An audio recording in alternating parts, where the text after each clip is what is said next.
South ఇండియాలోని అతి తక్కువ ధరలకి రత్నాలను అందించే ఏకైక సంస్థ 6JVR. నమస్తే, నేను Keshav. Welcome to Suman TV. Andhra Pradesh ఉప ముఖ్యమంత్రి పవన్ కళ్యాణ్ సనాతన ధర్మ ప్రచార యాత్ర కేరళలో చురుగ్గా సాగుతుంది. మొదటి రోజు జరిగిన విశేషాలు ఏంటి, ఈ రోజు ఆయన ఏ ఆలయాలని సందర్శించబోతున్నారు, ఒకసారి విశ్లేషించే ప్రయత్నం చేద్దాం. మనతో పాటు అనలిస్ట్ చంద్ర శ్రీనివాస్ గారు. నమస్కారం. నమస్కారం అండి. పవన్ కళ్యాణ్ గారు దక్షిణ భారతదేశంలో కీలకమైనటువంటి కేరళ, తమిళనాడు రాష్ట్రాల్లో పర్యటన, అన్నీ కూడా చారిత్రక ప్రాధాన్యం ఉన్నటువంటి ఆలయాలు. ఎలా జరిగింది మొదటి రోజు యాత్ర? అక్కడ రిసెప్షన్ ఎలా ఉంది? అసలు ప్రజలు రిసీవ్ చేసుకున్నటువంటి విధానం కానీ రెండు కూడా బీజేపీ ఏతర పక్షాల అధికారంలో ఉన్నటువంటి రాష్ట్రం, కమ్యూనిస్ట్ పార్టీ పైగా కేరళలో. అవునండి. సో ఎలా ఉంది? ఒక రకంగా అంటే బీజేపీ ఒక అస్త్రంగా పవన్ కళ్యాణ్ గారిని ప్రయోగించినట్టే. ఎన్డీఏలో కీలకమైన భాగస్వామి. మీరన్నట్టు 100 కోట్ల మంది హిందువుల ప్రతినిధిగా ఆయన ఎమర్జ్ అయ్యాడు. తిరుమల లడ్డు మీకు తెలిసిన అంశమే. దాంట్లో ఒక 5 అరెస్ట్ అయిన అంశం, డైరీ నిర్వాహకులు మనకు తెలిసిన అంశం. అది ప్రపంచాన్ని తెలియజేసి 11 రోజులు పాశ్చాత్య దీక్ష చేసి కాలినడకన తిరుమల వెళ్ళారు. ఆ తర్వాత ఒక్కసారిగా మాకు ఒక రక్షకుడు వచ్చాడనే భావన హిందూ సమాజంలో కలిగింది. ఆ తర్వాత కట్ చేస్తే ఇప్పుడు మళ్ళా సైలెంట్గా ఉన్నది అనుకున్నారు. వైరల్ ఫీవర్ వచ్చినాయి అనుకున్నారు. రెస్ట్ తీసుకుంటున్నాడు అనుకున్న సమయంలో మహారాష్ట్ర ఎలక్షన్స్ రిజల్ట్ తర్వాత పరిణామంలో మన ఢిల్లీ కూడా అధికారంలో వచ్చిన తర్వాత ఇక రాబోయే రోజుల్లో నెక్స్ట్ ఇయర్ తమిళనాడు ఎలక్షన్ జరగబోతుంది. కర్ణాటక ఇవన్నీ కూడా 1 by 1 జరగబోతుంది. మరి ఇప్పుడు కేరళలో ఫస్ట్ స్టార్ట్ చేసి నిన్న కొచ్చిలో దిగిన తర్వాత అగస్త్య మహర్షి ఆలయాన్ని సందర్శించటం, తర్వాత తిరువల్లలో ఆలయాన్ని, రాముల వారి మిగతా ఆలయాలు కూడా సందర్శించడం, ఇవన్నీ కూడా హిస్టారికల్. మన తెరమరుగైన చరిత్రని సమాజానికి తెలియజేసేటట్టుగా ఇప్పుడు ఈ దశాబ్ద కాలంలో ఆ రోజు ఖిల్జీలు, తుగ్లక్లు, వీళ్ళంతా గోరీలు మన సంస్కృతిని, సాంప్రదాయాల్ని, గుడుల్ని ధ్వంసం చేసి అట్లా మసీదులు కట్టారు. ఇప్పుడు ఈ దశాబ్ద కాలంలో ఇవన్నీ కూడా హిందూ సనాతన ధర్మం కోసం మోదీ గారి నేతృత్వంలో ఈ యొక్క ప్రభుత్వం పనిచేస్తుంది. ఇప్పుడు ఇదే సమయంలో పవన్ కళ్యాణ్ గారు హిందూ సనాతన ధర్మ పరిరక్షణ బోర్డు ఏర్పాటు చేయాలని, అందులో అసలు బీజేపీ వాళ్ళు అనేక మందిని చంపేశారు. అక్కడ లెఫ్ట్ పార్టీ వాళ్ళు, బీజేపీ నాయకులు, కార్యకర్తల నాయకులు చెప్పారు. అటువంటి కేరళలో ఈయన వెళ్ళటం, వాళ్ళు అక్కడ ఉన్న వాళ్ళు పొలిటికల్ ప్లానింగ్ కూడా ఉంది. అంటే ఇప్పుడు నాది వ్యక్తిగతం అని చెప్పి పవన్ కళ్యాణ్ గారు చెప్పినా డెఫినెట్గా పొలిటికల్ ఇంటెన్షన్ ఈజ్ దేర్.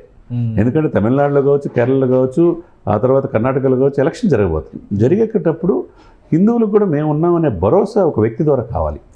అది పవన్ కళ్యాణ్ గారు అయితే దక్షిణ భారతదేశంలో ఒక మంచి పేరుంది, నేము ఫేము రెండూ ఉన్నాయి కాబట్టి ఆయన నేతృత్వంలో ఆయన కుమారుడితో పాటు వెళ్ళటం, TTD board member Anand Sai గారు కూడా వెళ్ళటం, అక్కడున్న చారిత్రక నేపథ్యాన్ని అక్కడున్న పండితులు, పురోహితులు వివరించి చెప్పటం. అంటే ఇది కేవలం ఆలయాల సందర్శన యాత్రగానే ఉంటుంది, ప్రజలలోకి వెళ్ళేటువంటిది. ఎందుకంటే మనం తిరుపతిలో చూసాం, ప్రాయశ్చిత్త దీక్ష కంప్లీట్ అయ్యేటప్పుడు వారాహి సభ నిర్వహించారు. అక్కడ జనసందోహం ఇవన్నీ చూసి ఆయన రాజకీయంగా కూడా ప్రసంగం చేశారు.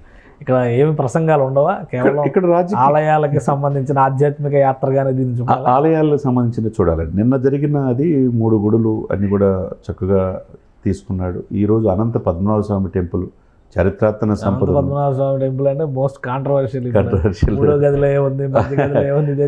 అది కూడా ఈరోజు సందర్శించిన తర్వాత తమిళనాడు మధుర మీనాక్షి టెంపుల్, లేకపోతే ఇవన్నీ కూడా మిగతా కుంభకోణంలో సుబ్రహ్మణ్యేశ్వర స్వామి టెంపుల్, ఇవన్నీ కూడా ఏంటంటే హిందువుల యొక్క మనోభావాలు ముడిపడి ఉంటాయి. కానీ ఇక్కడ ఒక సమస్య వస్తుంది. రాష్ట్రంలో ఉన్నటువంటి ముఖ్యమంత్రి గారికి కూటమికి మధ్య ఏదో పొసగట్లేదు. పవన్ కళ్యాణ్ గారు మీటింగ్లకి, ప్రభుత్వ అధికార మీటింగ్లకి రావట్లేదు, యాత్రలు మాత్రం చేస్తున్నారు. ఆయన ఆరోగ్యం బాగాలేదా అనేటువంటి అంశం మీద సోషల్ మీడియాలో విపరీతంగా వైరల్ అవుతుంది. సార్, సోషల్ మీడియాలో ఇష్టం వచ్చినట్టు రాసుకునే స్వేచ్ఛ వాళ్ళకు ఉంటే పవన్ కళ్యాణ్ గారికి ఆయన ఏం చేయాలో స్వేచ్ఛ ఆయనకు ఉండదా?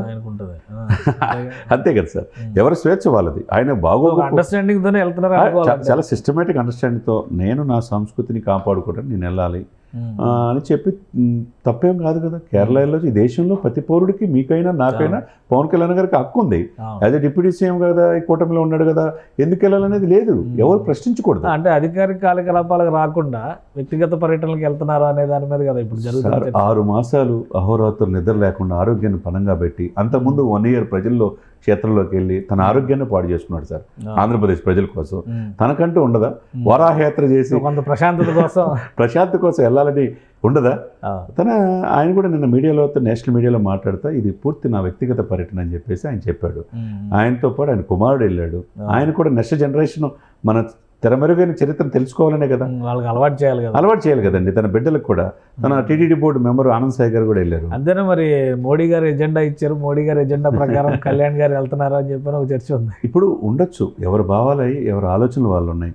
కొంతమంది కొద్ది ముందుకేసి కేరళలో కూడా దక్షిణ భారతదేశంలో నార్త్ ఇండియా మొత్తం బీజేపీ ఆసేతు హిమాచలం విస్తరించింది. ఢిల్లీ కూడా ఎప్పుడెప్పుడు 27 ఫస్ట్ టైం ఎంపీ సీట్ గెలిచారు కదా ఒక ఎంపీ సీటు. మరి అక్కడ అనేక మంది కార్యకర్తలు చనిపోయారు. వాళ్ళకు కూడా ఒక ధైర్యం కావాలి కదా. సురేష్ గోపి అనుకుంటా సెంట్రల్ మినిస్టర్ అయ్యాడు, మంత్రి అయ్యాడు. మరి అక్కడ ఒక అవకాశం వాళ్ళు కూడా తప్పే ఉంది. మేమున్నామని భరోసా అక్కడ పార్టీకి ఇవ్వాలి కదా. అది పవన్ కళ్యాణ్ రూపే కావచ్చు, ఏదైనా కావచ్చు. ఇకపోతే అన్నామలై తమిళనాడులో మనం చూసాం. ఒక ఐపీఎస్ ఆఫీసర్ అయి ఉండి ఆయన ఎంత చక్కగా ప్రయత్నం చేస్తున్నాడు. తను గెలవకపోవచ్చు కానీ నెక్స్ట్ ఇక్కడ తమిళనాడు గవర్నర్ 26లో ఎలక్షన్స్ ఉన్నాయి తమిళనాడులో. అంటే అక్కడ కూడా కొంచెం గట్టిగానే కొట్టే అవకాశం ఉంది. డెఫినెట్గా తెలుగు వాళ్ళ ప్రభావం ఎక్కువగా ఉన్నది.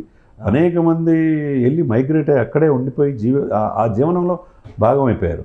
అదే అక్కడ స్టాలిన్ కుమారుడు ఉదయనిధి స్టాలిన్కి ఇది వైరస్తో పోల్చాడు సనాతన ధర్మాన్ని.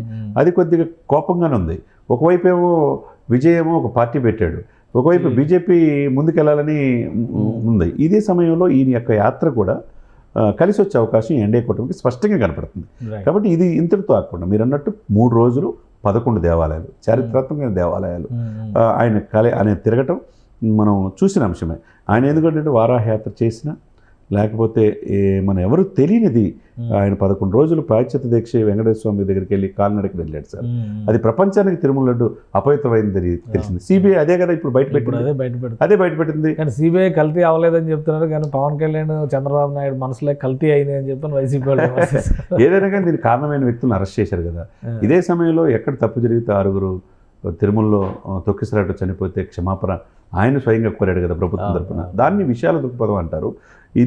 అంటే వసుదైక కుటుంబం లాంటి మన సంస్కృతి సాంప్రదాయాలను కాపాడుకుంటా ముందుకెళ్లాలనే ఇదిలో ఈ నిలటం అనేది రాబోయే రోజుల్లో దక్షిణ భారతదేశాల్లో ఈ ఎన్డీఏ కూటమికి కలిసి వచ్చే అవకాశం స్పష్టంగా కనపడుతుంది. రైట్. థ్యాంక్ యూ శ్రీనివాస్ గారు. ఇది పవన్ కళ్యాణ్ గారి యాత్ర వెనుక వ్యక్తిగతమైనటువంటి అంశాలు ఉన్నాయి తప్పితే రాజకీయాలతో సంబంధం లేదని విశ్లేషిస్తున్నారు. అలానే ఆయన యాత్ర చేయడం వల్ల దక్షిణాది రాష్ట్రాల్లో ప్రధానంగా కేరళ, తమిళనాడులో బీజేపీకి కలిసి వచ్చేటువంటి అంశాలు కూడా పుష్కలంగా ఉన్నాయి. సనాతన ధర్మ ప్రచారంలో భాగంగా జరుగుతున్నటువంటి యాత్ర కాబట్టి అక్కడ ఎలాంటి అంశాలు ఉన్నాయి, దానిపైన పవన్ కళ్యాణ్ ఎలా స్పందిస్తారనేది కూడా ఇప్పుడు ఆసక్తికరంగా మారింది. అన్నిటికీ మించి తమిళనాడు రాజకీయాల్లో పవన్ కళ్యాణ్ ప్రభావం ఈ పర్యటన తర్వాత మరింతగా బలీయంగా మారేటువంటి అవకాశం ఉందని చంద్ర శ్రీనివాస్ గారు విశ్లేషిస్తున్నారు. ఇది special discussion. Keep watching. Suman టీవీలో మీ పర్సనల్ అండ్ బిజినెస్ ప్రమోషన్స్ కోసం కింది నెంబర్కి కాంటాక్ట్ చేయండి.